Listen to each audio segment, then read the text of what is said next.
Pranab news official চ্যানেলে আপনাদের সবাইকে স্বাগত। আশা করি আপনারা সকলেই ভালো আছেন। আজ একটি আপডেট দেওয়ার জন্য এই ভিডিওতে এলাম। তার আগে বলি, যারা চ্যানেলটি প্রথম দেখছেন আপনারা প্রত্যেকেই লাইক, শেয়ার, কমেন্ট ও সাবস্ক্রাইব করবেন। আর যারা চ্যানেলটি দীর্ঘদিন দেখছেন কিন্তু লাইক শেয়ার করেননি, আপনারা প্রত্যেকে লাইক, শেয়ার, কমেন্ট ও সাবস্ক্রাইব করে চ্যানেলটির পাশে থাকবেন। তো যে আপডেটটি দেওয়ার জন্য এই ভিডিওতে এলাম সেটি হচ্ছে আপার প্রাইমারি সংক্রান্ত। তো অনেকেই ফোন মেসেজ করছেন।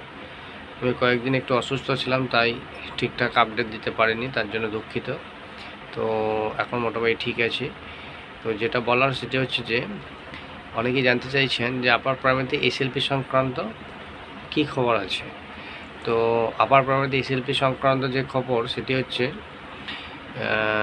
যে রিভিউ মামলা এসএলপি, আমরা প্রত্যেকে জানি এর আগে 2 না 3টে এসএলপি খারিজ হয়েছে। নতুন করে যে সমস্ত এসএলপিগুলো আছে তার মধ্যে 2টো এসএলপি উঠতে চলেছে, এখনও কিছু এসএলপি থাকছে। যে 2টো এসএলপি উঠতে চলেছে তার মধ্যে একটা রিভিউ পিটিশন আছে, রাজীব বর্মান আদার্স, এবং আরেকটা এসএলপি আছে। তো 2টো এসএলপি উঠতে চলেছে, তাদের গ্রাউন্ড মোটামুটি ভালোই আছে।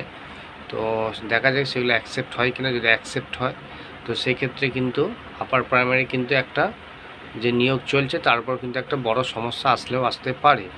তো সেটা অ্যাকসেপ্ট হবে কিনা এখনই বলা যাচ্ছে না। তবে যে সমস্ত গ্রাউন্ড রাখা হয়েছে গ্রাউন্ডগুলো কিন্তু যথেষ্ট শক্তপোক্ত, দেখা যাক কী হয়। যেহেতু পূর্বে এসএলপি খারিজ হয়েছে সেই হিসেবে এখন নিশ্চিত করে কিছু বলা যাচ্ছে না। তবে এখন যেভাবে এসএলপিগুলো গ্রাউন্ড রাখা হয়, যে এসএলপি যে গ্রাউন্ড রাখা হয়েছে সেগুলো কিন্তু অনেকটাই শক্তপোক্ত। তাই যদি একবার দাঁড়িয়ে যায় সেক্ষেত্রে কিন্তু চলতি নিয়োগে আপার প্রাইমারি নিয়োগে কিন্তু সমস্যা আসবে, এটুকু বলা যায়। কারণ কমিশন যে নিয়োগ করছে কিছুই মানেনি, সিট আপডেট করেনি, রেশিও মেনটেন করেনি। যারা ইন্টারভিউ থেকে বঞ্চিত আছে তাদেরকেও ডাকেনি, অথচ দেখাচ্ছে এখন অনেক সিট পড়ে আছে। তারপর সিট কনভার্ট করছে, 1463 সাদা খাতা সেগুলোকে ইনক্লুড করেছে, বিভিন্ন সমস্যায় জর্জরিত। কারণ আমরা এখন জানেন পশ্চিমবঙ্গে এখন শিক্ষা নিয়োগ দুর্নীতিতে পশ্চিমবঙ্গে এখন পশ্চিমবঙ্গের রাজ্য সরকার তথা এসএসসি এখন জর্জরিত। যে 26,000 চাকরি বাতিল মামলা হলো সেটাকে সামাল দিতে এখন হিমশিম খেয়ে যাচ্ছে। এরপর আপার প্রাইমারি কি হবে বলতে পারছি না। কারণ আপার প্রাইমারি যদি কমিশন সিট আপডেট না করে, কমিশন যদি নিজের ইগো এখানে দেখাতে চায়, তো আপার প্রাইমারি কিন্তু একটা বড় সমস্যা পড়তে চলছে, এটুকু বলতে পারি। কারণ এসএলপি কি হবে বলতে পারছি না। তবে 8টে মামলা অলরেডি হয়ে গেছে। এই 8টে মানে ওএমআর সিট মামলা। ওএমআর সিট মামলা মানে বুঝতেই পারছেন যে চলতি অনগোয়িং প্রসেসে এসএসসি জানিয়ে দিচ্ছে তাদের কাছে কোনো অরিজিনাল ওএমআর সিট নেই, তার ডিস্ট্রয় করে দিয়েছে। কত বড় একটা ব্লান্ডার করেছে, ব্লান্ডার মিস্টেক, সেটা তারা পরে বুঝতে পারবে। কারণ ওএমআর সিট মামলা বুঝতে পারছে, এই ওএমআর সিটের জন্য আজ 26,000 বাতিল হয়েছে। আর চলতি নিয়োগে অরিজিনাল ওএমআর সিট কমিশনের কাছে নাই, সেটা কমিশন যারা আরটিআই করেছে তাদেরকে বাই মেল এবং বাই স্পিড পোস্টে কপি দিয়েও জানিয়ে দিয়েছে। মানে একটা বিশাল বড় মিস্টেক। কী কারণে ওই অরিজিনাল ওএমআর সিট ডিস্ট্রয় করছে, এর উদ্দেশ্যটা কী সেটা কোর্টে হিয়ারিং হোক, কেসটা উঠো, ওএমআর সিট মামলাটা উঠো, বুঝে যাবে। আর যারা লাফালাফি করছে তাদেরকে লাফালাফি করতে দেন, কোনো সমস্যা নাই।